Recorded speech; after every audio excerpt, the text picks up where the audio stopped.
এই ভিডিওতে আমরা 100টা ওয়েল খনন করতে চলেছি। ও জল জল ও মাই গড! তোমরা দেখতে পাচ্ছ কেনিয়ার একটা ছোট্ট গ্রামের লোকেরা জলের সরবরাহ পেল, তাও আবার মাত্র 1 সেকেন্ডের মধ্যে। একটা হয়ে গেছে, আরো 99টা ওয়েল খনন করা বাকি আছে। তোমাদের এই ভিডিওটা দারুণ লাগবে। এই 100টা ওয়েল মিলিয়ে 500,000-এরও বেশি মানুষকে পরিশ্রুত পানীয় জল সরবরাহ করতে চলেছে। তারপর আমরা কেনিয়ার এই অংশে বেশ কিছু ওয়েল খনন করবার পরে আমরা কিছুটা দক্ষিণে নেইরির স্কুলগুলোতে গেলাম, আর অবশ্যই বলবো তারা আমাদের দেখে খুব খুশি হয়েছিল। তোমরা সবাই কেমন আছো? আমি এতটা আশাই করিনি। সবাইকে স্বাগত জানানোর জন্য ধন্যবাদ। আমি বুঝতে পারছি না কি করে রিঅ্যাক্ট করব। তোমাদের সকলকে ধন্যবাদ জানাই। আমরা আসার জন্য এই গ্রামে একটা ওয়েলকাম সেরিমনি হয়ে গেল, আর নোলান তার মধ্যে অংশ নিয়ে নিল। তার মধ্যে নোলানকে দেখতে সবথেকে অকওয়ার্ড লাগছে, আর এগুলো দেখতে আমার খুবই ভালো লাগছে। আর যখন আমরা স্কুলগুলো ঘুরে দেখলাম, দেখো একজন গেস্ট এসেছে। কেমন আছো তোমরা? তোমাদের সব ঠিকঠাক চলছে তো? তোমরা সবাই ভালো থেকো। একজন টিচার আমাদের দেখালো কিভাবে সবাই জল আনে।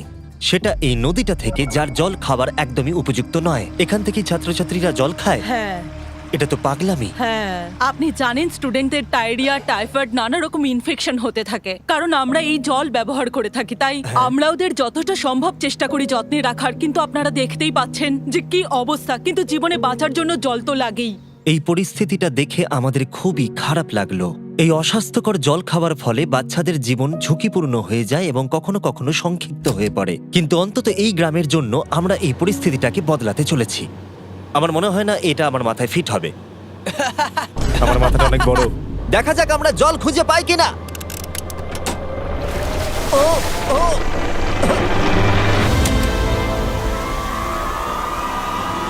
বৃষ্টি হচ্ছে, এটা তো দারুণ। মাটির উপরে জল উঠে আসার পরে সেগুলো ধরে রাখার জন্য আমরা এই বড় ব্যারেলগুলোকে নিয়ে এসেছি, যেগুলো ওয়াটার টাওয়ারের উপরে ফিট করা হবে। এই গ্রাম এবং প্রতিবেশী গ্রাম যে শুধু পরিষ্কার জল পাবে তাই নয়, বরং জলের প্রেসারও অনেকটাই বেশি পাবে। তার মানে হলো তাদের আর অপরিষ্কার জলে জামা কাপড় কাচতে হবে না। নাও টানো। নোলানের মায়ের সঙ্গে তুলনা করলে এটা কত ভারী হবে? প্রায় 2টো নোলানের মায়ের সমান। ওহ গড! ভাই আমি কিন্তু তোমাকে এখান থেকে ফেলে দেবো। ঠিক আছে, হয়ে গেছে। হ্যাঁ, রেখে দাও।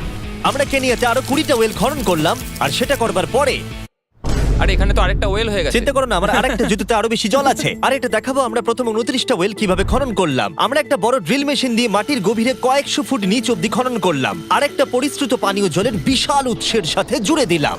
তারপরে আমরা পাইপের সাথে এটাকে জুড়ে দিলাম, যাতে আফ্রিকার সবাই এই জল খেতে পারে আর সেটা তুলতে পারে ঠিক এই রকম ভাবে। দেখা যাক এটা কিরকম খেতে। জলের মতোই। এই 5 গ্যালনের ড্রামটা ভরতে আমার 1 মিনিট সময় লাগলো। এখান থেকে একদিনে কত জল তোলা যেতে পারে? একদিনে প্রায় 3600 গ্যালন জল। এই ওয়েলটা এই গ্রামের শুধুমাত্র 400 বাচ্চার জন্যই নয়, বরং এই স্কুলের প্রতিবেশী গ্রামগুলোর বাচ্চারাও এই জল ব্যবহার করতে পারবে। আমাদের জল দেওয়ার জন্য থ্যাংক ইউ। হ্যাঁ, থ্যাংক ইউ। কি আছে? এটা প্রায় 30 বছর ধরে অনবরত জল সরবরাহ করবে। আপনারা হয়তো এটা ভাবছেন যে এই বিশাল কর্মকাণ্ডের জন্য গভর্নমেন্টের সাহায্য নেওয়া হয়েছে, কিন্তু এটা সত্যি নয়। এই সমস্যার সমাধান করা সম্ভব হয়েছে কারণ মানবতা সর্বদা পাশে এসে দাঁড়ানোর চেষ্টা করেছে। তোমার সাকসেসের পেছনে রহস্যটা কি? সত্যি বলতে, তুমি যা ভালোবাসো তা সততার সাথে করতে থাকো, আর তুমি বুঝতেও পারবে না সাকসেস কখন চলে এসেছে। দেখো, এটাকে আমি একদম কাছে নিয়ে আসছি। আমাদের দেখতে পাচ্ছো? এটা দারুণ, তাই না? হ্যাঁ। ওপরে তাকাও, দেখো রেকর্ড হচ্ছে। ঠিক আছে, আমি এটাকে আরো কাছে আনছি। এই দেখো। তোমরা নিজেদেরকে দেখতে পাচ্ছো? আমরা এই গ্রামের জন্য ওয়েল খনন করতে সক্ষম হয়েছি, এবং এই গ্রামের জন্য এবং আরো এরকম 12টা গ্রামের জন্য। আর যখন আমাদের ওয়েল খনন করা শেষ হলো, আমরা তো স্কুলগুলোকে কিছু ব্র্যান্ড নিউ কম্পিউটার দিয়ে সাহায্য করার চেষ্টা করলাম। আচ্ছা, আরো খুশি হবে তো? ওরা খুব Thank you. খুশি হবে, Thank খুব you so খুশি। পরিস্থিতিটা ভালো হয়েছে থেকে ভালো লাগছে। আমরা ক্লাসরুমগুলোকে সাজালাম নতুন ফার্নিচার দিয়ে, নতুন কিছু সেলফ রাখলাম, আর তার সাথে নতুন কিছু বই। সব স্টুডেন্টদের একটা করে সকার বল দিলাম। এটার জন্য ধন্যবাদ। Thank you, Mr. Beast. আর তাছাড়া প্রত্যেকটা ক্লাসে একটা করে হোয়াইট বোর্ড আর একটা করে প্রজেক্টর দিলাম। তোমাদের এই প্রজেক্টর ভালো লেগেছে? আচ্ছা।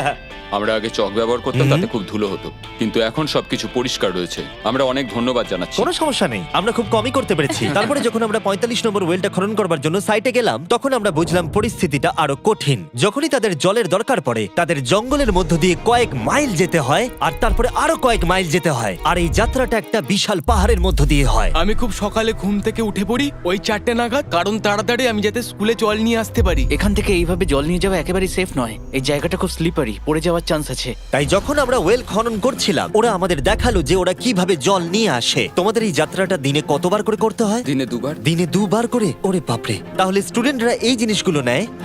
ও গড, 200 জন স্টুডেন্ট রোজ এটা করে। ভাবো এটা কতটা কঠিন। এটা খুবই কঠিন। ওরে বাপরে, বাপরে এই রাস্তাটা তো খুবই খারাপ। বাপরে, এই পাহাড়ি রাস্তা যেন শেষই হচ্ছে না। এটা আমাদের রোজ করতে হয়। আমরা দেখে অবাক হচ্ছিলাম যে এই যাত্রাটা কতটা কঠিন, আর এই মানুষগুলোকে রোজ এইটা করতে হয় অল্প একটু জলের জন্য, যদিও এই জলটা পানের পক্ষে উপযুক্ত নয়। তোমরা সাধারণত এখান থেকে জল ভরো, হ্যাঁ।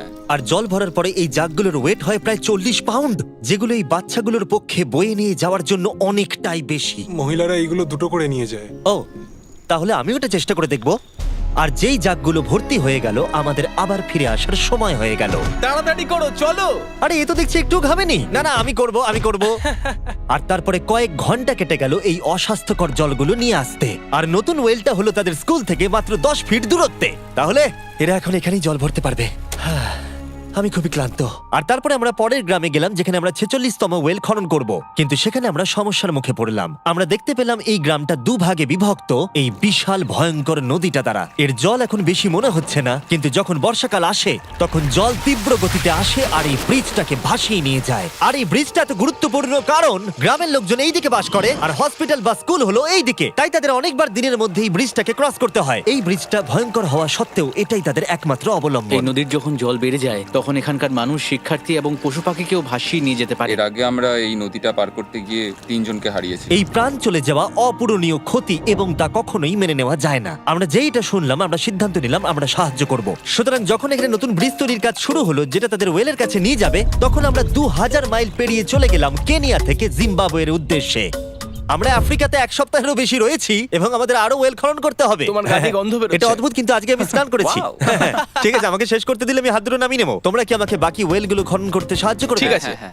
আমাদের প্রথম কাজ ছিল একটা লোকাল হসপিটাল ঘুরে দেখা, যেটার ভীষণভাবে পরিষ্কার পানীয় জলের দরকার ছিল। ভেতরে ঢোকার পর আমরা বুঝতে পারলাম এই গ্রামগুলোর উপরে এই হসপিটালটার প্রভাব কতটা বেশি। এক বছরে এখানে কতগুলো সন্তানের জন্ম হয়? এক মাসে মোটামুটি 50টা বাচ্চা। মানে বছরে 600 জনের জন্ম হয়। ওয়াও! কিন্তু দুর্ভাগ্যবশত অন্তঃসত্ত্বা মহিলাদের পানীয় জল পেতে কয়েক মাইল হেঁটে যাতায়াত করতে হয়, আর তারপরে এই ভারী বাকেটগুলোতে করে জল বয়ে নিয়ে যেতে হয়। যাই হোক, ভালো খবর হলো এটা, আমরা একটা নতুন মডার্ন ওয়েল পাম্প কনস্ট্রাকশন করছি।